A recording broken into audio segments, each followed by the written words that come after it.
Bora ustazi nilivyokukuta. Vijana nimwakuta afanya ubazazuba zote chochoni. Kwanza ubani upo? Umewakuta wakiwa kwenye mazingira gani? Nimwakuta chochoni afanya ubazazuba wao kwa naimbia nyimbo za mahaba. Waozeshe tu ustazi hawa tena hana kuongea hapa, waozeshe tu. Yaani leo siku isipite waone hao mke na mume. Nyimbo za mahaba? Kwa hivyo nyimbo za mahaba ndo zinapelekea wafungisho ndoa? Ndio. Si katika utaratibu wa dini yetu sisi. Bahati nzuri sheria yetu ya dini hairuhusu kuwafungisha ndoa watu ukiwakuta kwenye mazingira kama haya. Zipo sheria ambazo zinakubali tuwafungisha ndoa, lakini mpaka vigezo vikamilike. Na hivyo si katika vigezo ambavyo vinakubalika kwenye dini yetu ya Uislamu. Kwa hivyo mimi sitoweza kufungisha ndoa kwa mfumo kama huu.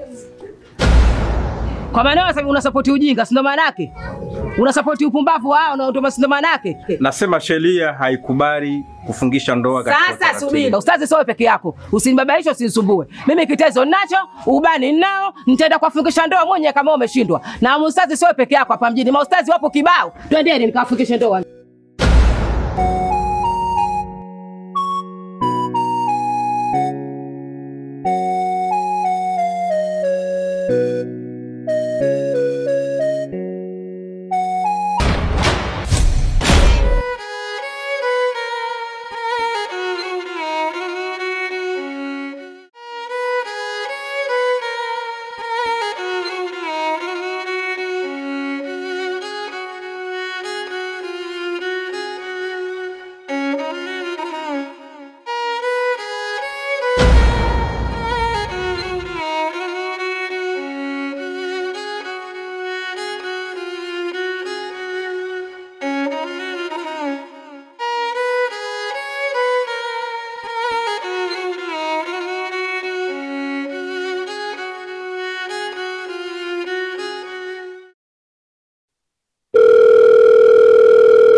Alafu wewe. Kulikimbia kwako uje sio dawa hiyo. Mimi kwa napajua nitakuja tu. Alafu wewe, unajua aibu wote wewe ndio unanitia hii. Mpaka unizalilisha mbele za watu namna hii hadharani namna hii. Lakini kutokana na mama wako unaofanya mpaka unakuja kutokea kujitokeza haya. Mama nisamee. Chakusamee kitu gani? Wewe unafanya unaona unafanya haya. Twende kwa mtu wako. Na tutaenda chakusamee hakuna.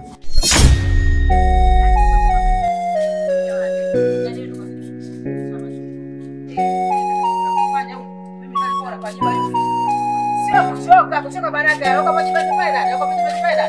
Na kwenda huni mimi wewe.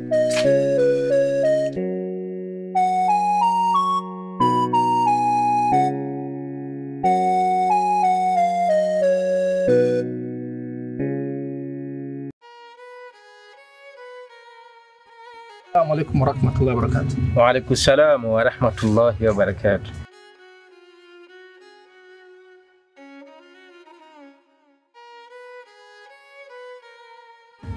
Karibu Sheikh Abubakar.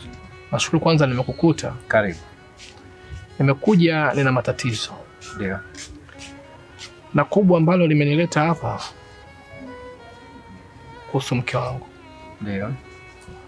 Amekuja jana usiku amelewa. Wakati anakuja aligonga udi nilikuwa nimelala. Ndio. Kagonga sana. Alikuja usiku wa manane. Baada ya kushtuka kuamka nikamkuta amelewa sana. Ndio. Na kaanza kuongea maneno mabaya sana na kunitukana. Ndio. Hali ya kuwa ameondoka mchana bila kunipa taarifa. Maneno aliyozungumza ni maneno mabaya sana, siwezi hata kukuelezea. Ni kipindi kirefu sana nakuja kukupa taarifa juu ya matatizo ya ndoa yangu. Ndio. Lakini siku mbona zinapozidi kwenda unaniambia nifanye subira. Lakini matatizo yanazidi kuwa magumu kwangu. Na mara nyingine anadai taraka hata kuondoka nyumbani bila sababu yoyote. Ndio. Yeye aone tuna mtoto mdogo huyo. Kikubwa jana ametokana sana na amerudi amelewa, na unajua mimi ni mtu wa ibada pale kwangu. Ndio. Lakini anapokuja na pombe amelewa na kutaka kunishika, hiyo ni shida kwangu. Kwa hiyo nimekuja kwangu kwa sababu wewe ndo ni mzee wangu na wewe ndo mwenye kunishauri vitu vingi sana. Lakini naona hii ndoa kwangu imekuwa ni mtihani mkubwa sana kwangu.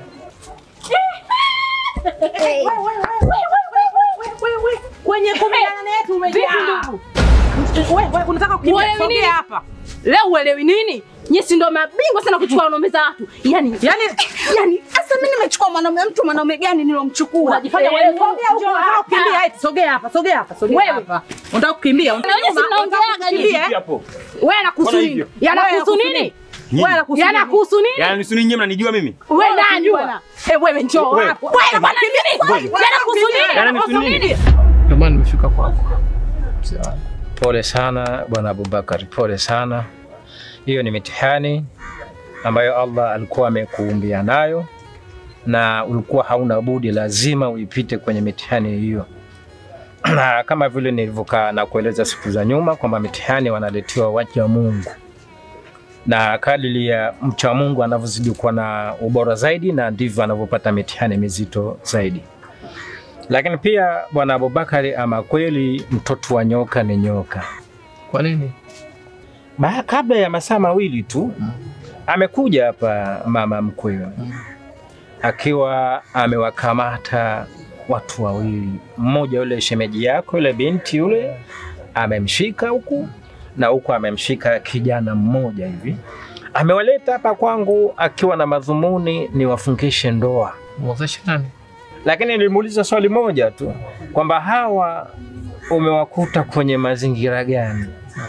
Kama ilivyo sheria zetu sisi za Kiislamu na taratibu zake za ufumanizi mpaka washuhudie watu wanne, tena kisu kikiwa ndani ya ara.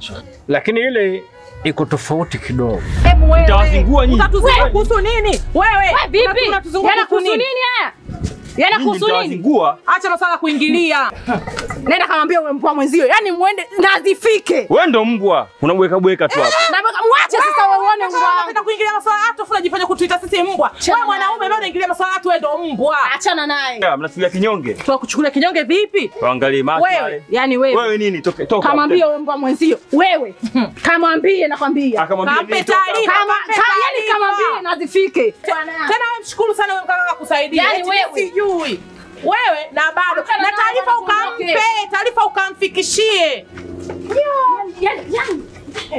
Watetea ujinga. Kwamba yeye anataka niwafungishe ndoa. Nikasema mimi sitoweza kuwafungisha ndoa katika misingi hiyo. Utaratibu wa ndoa unafahamika.